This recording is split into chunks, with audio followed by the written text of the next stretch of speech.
마태복음 18장 18절부터 20절입니다. 같이 우리 합독하겠습니다. 진실로 너희에게 이르노니 무엇이든지 너희가 땅에서 매면 하늘에서도 매일 것이요 땅에서 무엇이든지 땅에서 풀면 하늘에서도 풀리리라. 진실로 다시 너희에게 이르노니 너희 중에 두 사람이 땅에서 합심하여 무엇이든지 구하면 하늘에 계신 내 아버지께서 그들을 위하여 이루게 하시리라. 두세 사람이 내 이름으로 모인 곳에는 나도 그들 중에 있느니라. 아멘. 네, 오늘은 전도자의 삶입니다.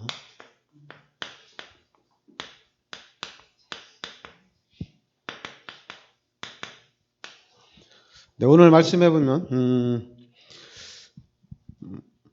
무엇인지 너희가 땅에서 매면 하늘에서도 매일 것이요 무엇인지 땅에서 풀면 하늘에서도 풀리리라.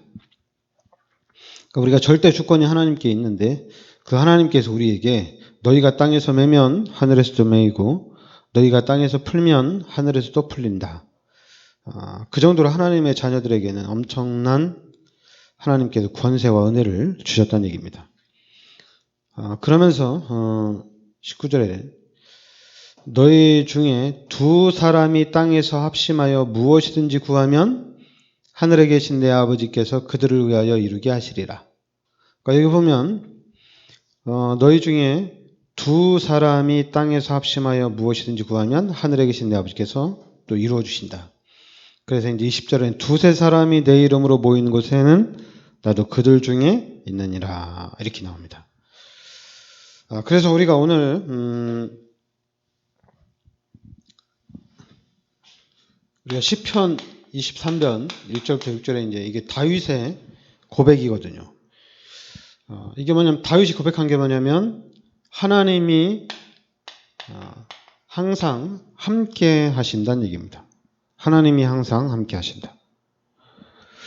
그리고 오늘 이 마태복음 18장 18절부터 20절에는 두세 사람이 내 이름으로 모인 곳에 나도 그들과 함께한다. 그러니까 두세 사람이 모여 있을 때도 하나님이 우리와 함께한다. 임마누엘이죠. 그리고 이제 로마서 8장 28절에는 모든 것이 합력하여 선을 이룬다는 얘기거든요. 그러니까 이 모든 것에 하나님이 함께 하신다는 얘기입니다. 그러니까 우리가 하나님이 나와 함께 하신다. 그리고 또 이제 두세 사람이 모이는 그 현장에도 하나님이 함께 하시고 그리고 모든 일과 모든 사건, 모든 문제, 모든 현장 속에서 또 하나님이 함께 하신다는 얘기입니다. 그러니까 하나님이 함께하는 이 사람은 히브리서 11장 38절에 그 누구도 감당할 수 없다는 얘기입니다. 감당할 수 없는 전도자라는 얘기죠. 그러니까 하나님이 함께하는 것을 확실하게 누리면은 나머지는 당연히 하나님이 함께 하시면 너희가 땅에서 매면 하늘에서 맬 것이요 너희가 땅에서 풀면 하늘에서도 풀리리라 이렇게 얘기했습니다. 자 여러분들이 지금 여러분들이 이제 우리가 분명히 하나님께서 우리 인간을 창조했다. 창세기 1장 27절 28절에 하나님의 형상대로 우리 인간을 창조하시고 하나님이 우리 인간에게 모든 축복을 다 주셨다는 얘기입니다. 그래서 창세기 2장 17절에 한 가지 약속만 지키라고 얘기했거든요. 그런데 창세기 3장에 우리 인간이 이 약속을 파기하죠. 그래서 이 선악과 열매를 따먹는 죄를 짓게 됩니다. 그래서 하나님이 떠난 거예요. 그리고 하나님이 떠나서 이제 모든 사람이 로마서 3장 23절에 죄 가운데 빠진 겁니다. 그리고 이제는 요한복음 8장 44절에 신분이 마귀의 자녀로 바뀐 겁니다. 그러니까 지금 우리 기독교인들이 알아야 될 부분이 뭐냐면 이 그림을 정확하게 이해를 해야 된다는 얘기입니다. 아, 그렇구나. 이해가 되어져야 된다는 얘기예요. 처음부터. 하나님이 우리 인간을 창조하셨구나. 그리고 우리 인간에게는 하나님이 함께하는 영적인 존재로 창조가 된 겁니다. 근데 우리 인간이 이 원죄 때문에 하나님이 떠난 거예요. 그리고 하나님이 떠난 그 상태가 이제 신분이 바뀐 거죠. 마귀의 자녀로 바뀐 겁니다. 그러니까 우리가 사람들을 볼 때 진짜 구원받은 하나님의 자녀냐, 그리고 마귀의 자녀냐, 이 부분이 정확하게 이해가 되어져야 된다는 얘기입니다. 그런데 이제 이 죄 문제를 해결하고 이제 마귀의 자녀가 아니라 구원의 축복 속으로 들어가야 되는데 길이 없다는 얘기예요. 사람들이 착한 일을 진짜 많이 해봐요. 착한 일을 많이 하면 잘 살 수 있을까? 그리고 어떤 사람들은 과학을 통해서 빠져나올 수 있지 않을까? 아니면 지식을 통해서 빠져나올 수 있지 않을까? 그리고 어떤 사람들은 또 이제 종교를 통해서 빠져나올 수 있지 않을까? 그래서 여러 가지를 하지만은 빠져나올 수 있는 길이 없다는 얘기입니다. 왜냐하면 죄인이기 때문에 죄의 싹스로 죽어야 된다는 얘기입니다. 창세기 2장 17절에 선악을 알게 한 나무의 실과를 먹는 날에는 반드시 죽는다고 그랬습니다. 그러니까 우리 인간은 반드시 죽어야 되기 때문에 빠져나올 수 있는 길이 없다는 얘기입니다. 그래서 하나님이 창세기 3장 15절에 여자의 후손을 보내주신 거예요. 왜냐하면 남자의 후손, 아담의 후손은 다 죄인이니까 아담의 후손이 아니고 남자의 후손이 아닌 여자의 후손을 이 땅에 보내주신 겁니다. 그래서 여자의 후손이 이 땅에 오셨는데 그분이 누구냐면 바로 예수님이거든요. 여자의 후손으로 이 땅에 예수님이 왔는데 이 예수가 바로 그리스도란 얘기죠. 왜 이 예수가 그리스도냐? 저 같은 경우는 예수가 그리스도인 이유는 첫째는 여자의 후손입니다. 그리고 두 번째는 예수님께서 십자가에서 인류의 모든 죄를 대속해 주셨습니다. 그리고 이 예수님이 바로 우리의 진짜 구원자라는 사실로 부활을 하셨어요. 부활의 첫 열매가 되신 거죠. 그러니까 예수님이 부활하셨다는 얘기입니다. 그래서 저는 예수가 여자의 후손으로 온 거는 좀 잘 모르겠죠. 그런데 이제 하나님 말씀에는 분명히 성령으로 잉태됐으니까. 그런데 이 예수님이 십자가에서 달려 돌아가시고 3일 만에 다시 부활하셨다는 얘기입니다. 그 부활하신 예수님이 이 땅에서 40일 동안 하나님 나라의 일에 대해서 집중적으로 선포하셨다는 얘기죠. 그리고 이제 40일 후에 제자들이 보는 앞에서 하늘로 승천하셨다는 얘기입니다. 천사들과 함께. 부활 사건을 통해서 예수가 그리스도인 것이 확실하구나. 예수님이 우리의 참 구원자가 맞구나. 예수가 바로 그리스도가 맞다는 얘기입니다. 그런데 지금 유대인들은 예수가 그리스도가 아니에요. 우리가 쉽게 얘기해서 예수가 그리스도인데 왜 십자가에 달려 돌아가시냐? 예수가 그리스도라면 왜 그렇게 큰 고통을 당하냐? 아니다. 맞아요. 예수님이 하나님이거든요.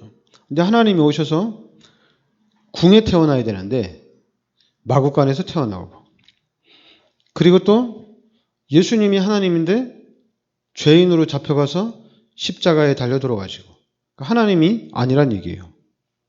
그럼 예수님이 부활하고 여자의 후손인 건 뭐냐? 다 거짓말이란 얘기입니다. 예수님이 부활했다는 것은 거짓말이라는 얘기예요. 부활 안 했다는 얘기예요. 그러니까 유대인들은 아직까지도 그리스도를 기다리고 있다는 얘기입니다. 그런데 지금 우리는 다락방에서, 지금 한국교회에서도 이 메시지 많이 안 하거든요. 많이 안 하는 게 아니라 아예 안 하거든요. 근데 우리 다락방에서 예수가 그리스도라는 얘기를 본격적으로 하고 있거든요. 그러면 여러분들은 이 말씀을 들으면서 이 전체가 정확하게 이해는 하고 있어야 된다는 얘기입니다. 이해는 하셔야 돼요. 그러니까 이해는 했어요. 근데 이해한 것만으로도 힘이 됩니다. 이해한 것만으로도 힘이 돼요. 근데 힘이 되지만은 이 힘은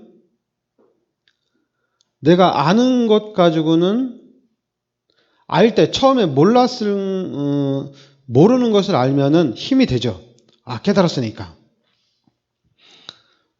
그런데 실제적으로 이 복음의 힘을 지속하기 위해서는 당연히 이제 우리가 순서를 따지자면 당연히 먼저 구원을 받아야 되겠죠. 먼저 구원을 받아야 되겠죠. 구원을 받는 게 가장 먼저죠. 그럼 구원받은 우리가 알아야 될 게 복음을 정확하게 이해하는 것이 우선합니다. 왜냐하면 복음이 이해되어지면 나는 죄인이 아니고 마귀의 자녀가 아니고 나는 이제 하나님의 자녀고 하나님의 자녀인 나에게는 하나님이 이제 함께 하시는구나. 내가 이제 예수 그리스도 이름으로 기도하면 하나님이 나에게 응답을 주시는구나. 나 이제 기도해야 되겠다. 이렇게 이제 복음을 이해하는 겁니다. 근데 복음을 이해했지만은 실제적으로 이 복음이 나의 복음으로 각인된 것은 아니거든요. 이해는 했어요. 그러니까 지금 우리 다락방에서 가장 중요한 게 뭐냐? 말씀을 들으면서 여러분들이 훈련을 참여하면서 복음을 정확하게 이해를 해야 돼요. 왜 예수가 그리스도냐? 왜 우리가 그리스도를 믿어야 되냐?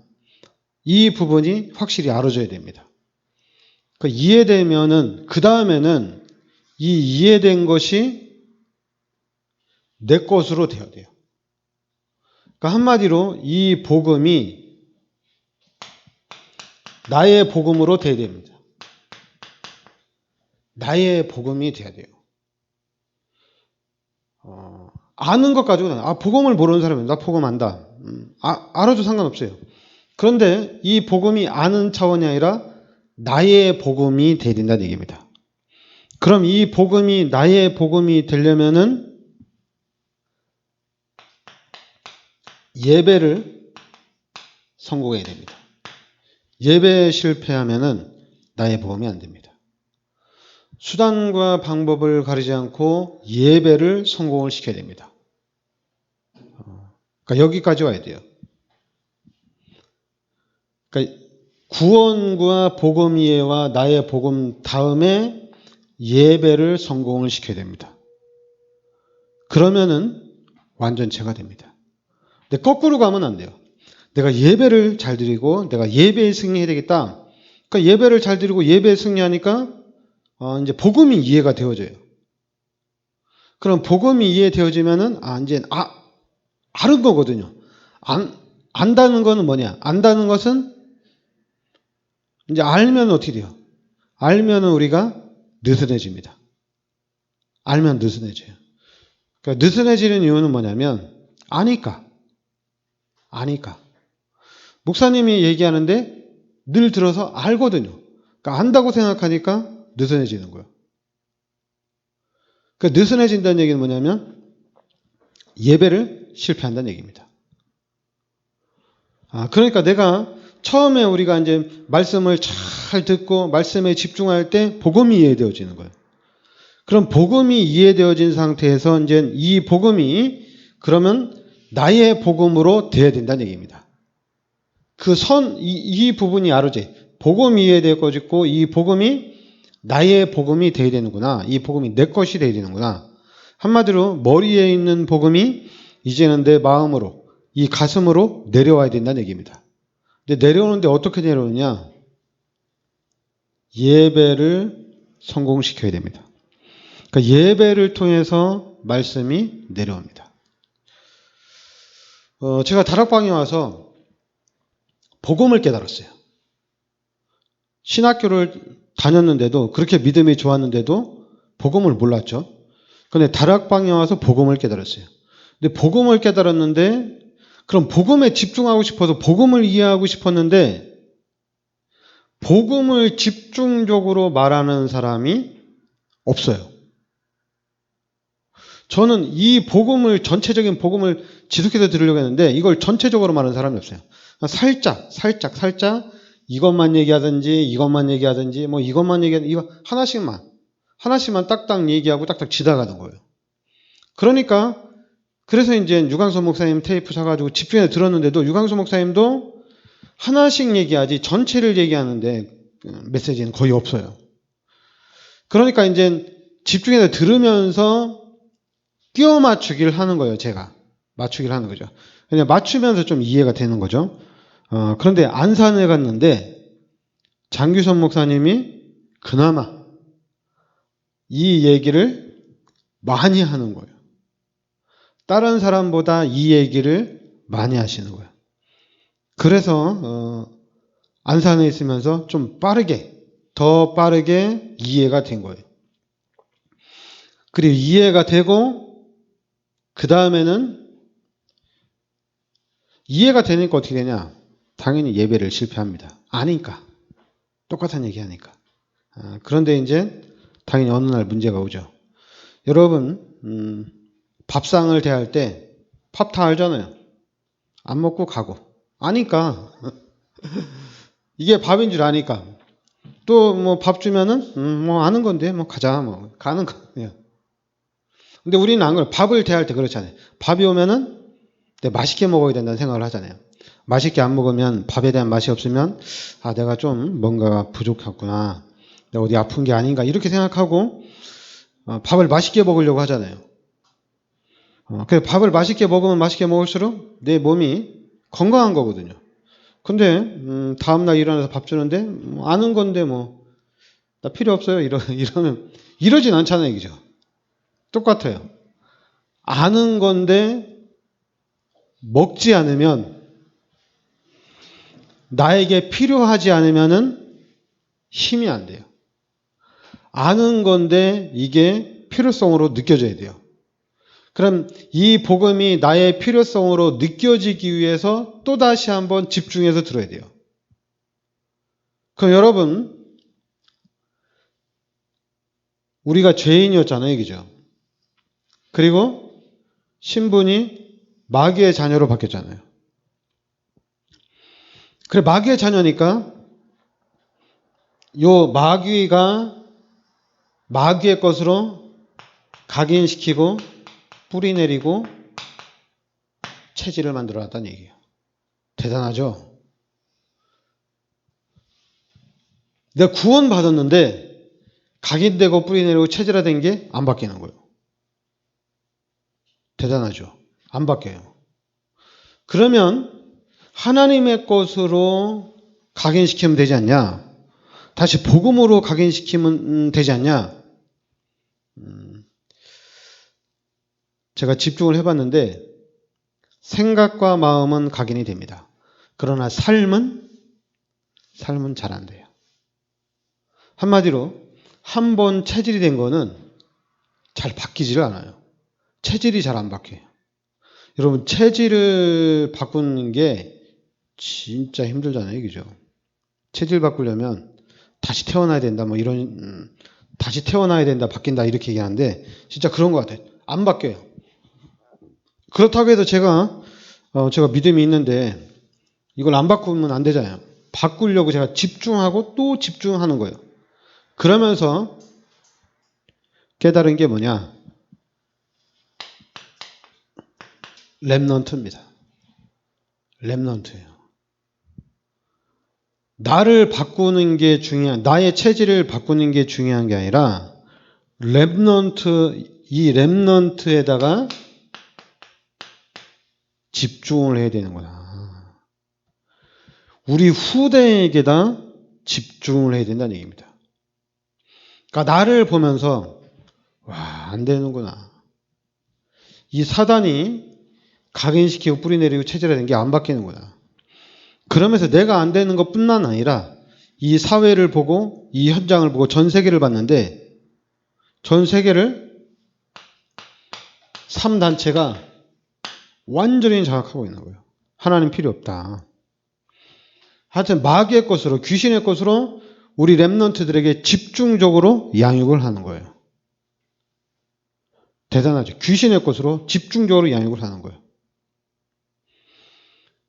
그러니까 이런 현장을 보면서 그럼 우리 교회에서 뭘 할 수 있나? 우리 기독교인들이 뭘 할 수 있나? 할 수 있는 게 없어요. 지금 우리 기독교인들 자기 교회에서 자기 잘 먹고 자기 잘 살기 바쁘지 전체를 돌아보면서 하는 사람들이 한 명도 없어요. 다른 뭐 천주교나 불교나 그런 데는 좀 단체가 하나이기 때문에 크잖아요, 얘기죠. 힘이 있잖아요. 근데 교회는 교단도 다르고 그리고 또 개교회별로 움직이니까 당연히 힘이 없는 거죠. 힘이 없죠. 그런 현장을 보면서 야, 지금 가장 걱정되는 게 후대들이에요. 그런데 지금 우리가 우리 후대들을 위해서 할 수 있는 게 렘넌트들을 위해서 할 수 있는 게 집중 기도밖에 없어요. 당연히 교육도 시켜야 되지만은 교육보다도 더 급한 게 뭐냐? 기도밖에 없어요. 택민을 위해서 우리가 할 수 있는 게 기도밖에 없어요. 뭘 가르치려고 하지만은 잔소리하면은 또 우리 자녀들, 우리 후대들이 자꾸만 싫어하잖아요, 그죠?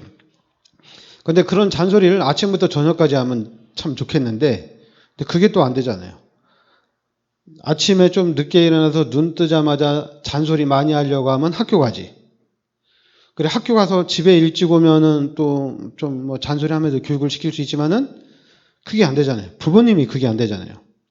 그러다 보니까 또 세상의 문화에 빠지고 또 이제 뭐 어떤 애들은 또 뭐 피아노 배운다, 태권도 배운다, 뭐 배운다 하니까 세상의 것은, 육신의 것은 엄청나게 들어가는데 복음적인 것은 전혀 안 들어가고 있다는 얘기입니다.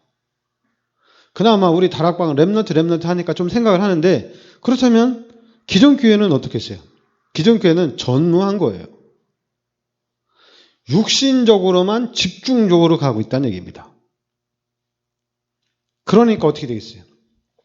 당연히 귀신의 것으로 각인되어지고 뿌리 내려지고 체질화된다는 얘기입니다. 빠져나올 수 없다는 얘기예요. 그럼 우리는 뭐 해야 되냐? 지금 다른 거 없어요. 이거밖에 없어요. 집중적으로 기도해야 됩니다. 그런데 이것도 잘 안 돼요. 동기가 잘 안 돼요. 나에게 닥친 문제를 해결하기 위해서 또 내가 무언가를 갖기 위해서 동기가 주어지면 기도가 집중적으로 되는데 자녀를 위한 또 집중 기도도 잘 안 돼요. 만약에 우리 자녀들이 아프다면 그 아픈 부분이 치유되기 위해서 집중 기도가 되겠죠. 근데 우리 후대들을 통해서 세계 복음화가 이루어져야 되겠다. 우리 자녀가 세계 복음화의 증인이 되어야 되겠다. 이거는 이제 되게 멀게 보이거든요. 그러니까 기도를 잘 못해요. 그런데 여러분들 우리 깨달아야 돼요. 이거 깨닫고 이 부분을 놓고 24시 기도해야 됩니다. 그래서 우리 자녀들에게 하나님의 능력이 나타나야 되고 이 시대를 살리는 영원한 작품이 나와야 됩니다. 그러니까 저는 우리 교회가 진짜 복음의 작품이 나와야 된다는 얘기입니다. 그러니까 여러분과 제가 지금 이렇게 딱 보면 우리가 잘 안 보일 것 같은데 당연히 안 보일 것 같죠. 근데 여러분 요셉을 보면은 요셉의 형들이나 야곱이 볼 때 요셉은 희망이 없어요. 아무것도 없어요. 그런데 완전히 성공해서 나타났잖아요.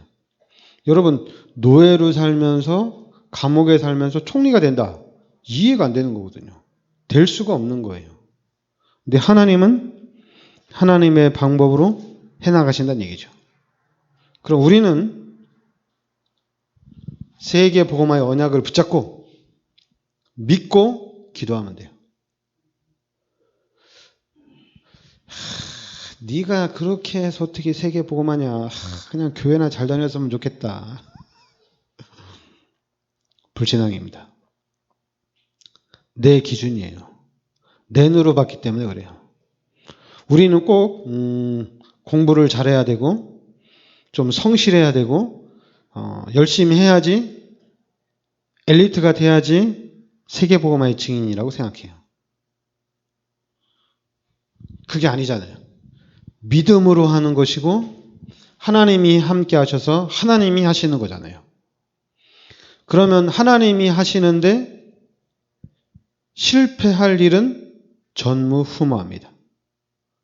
100% 성공한다는 얘기입니다. 그러니까 여러분 기도하셔야 돼요. 얘네들이 뭐 교회도 안 나오고 예배도 안 드리는데 어떻게 세계복음화 일꾼이냐. 하나님 얘네들 교회 좀 나오게 해주세요. 그건 우리의 생각이고 하나님의 생각은 아니에요.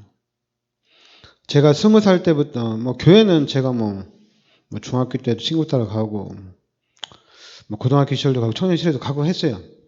근데 제가 구원받은 건 20살이에요. 그러니까 20살에 구원받았는데 그러면 20살 이전은 쓸모가 없느냐? 그렇지 않아요. 제가 복음을 깨닫는 순간에 내 인생 전체에 하나님의 계획이 있었어요. 그래서 과거가 있기 때문에 지금에 나가 있는 겁니다. 그게 복음 깨닫고 난 복음에 깨닫기 전과 복음의 후는 상관이 없어요. 제가 지금 렘넌트 운동을 본격적으로 하는 이유는 뭐냐면 저의 과거를 보면서 렘넌트 운동이 본격적으로 되어져야 된다는 얘기입니다. 삶에는 안 나타나도 돼요. 교회를 안 다녀도 되고 교회를 안 가도 되고 성경책을 안 봐도 상관이 없어요. 너는 세계복음화 일꾼이다. 하나님이 너를 세계복음화 일꾼으로 불러주신 거다. 알아라. 하나님이 하실 거다. 하나님이 하시면 누가 맡겠어요, 그죠? 근데 우리는 꼭 서울대를 나와야 되고 고시를 패스해야 되고 대기업에 들어가야 되고 그거는 이제 육신적인 방법이죠. 하나님도 알고 세상도 알고. 그런데 우리는 복음을 가진 우리는 세상 사람들이 모르는 이 세상이 알지 못하는 하나님의 방법으로 하나님이 하신다는 얘기입니다. 기도합시다. 하나님께서 이 시대 저희들을 그리스도의 비밀 속으로 인도하여 주시니 감사드립니다. 하나님 이 그리스도가 나의 그리스도로 각인되게 하여 주시옵소서.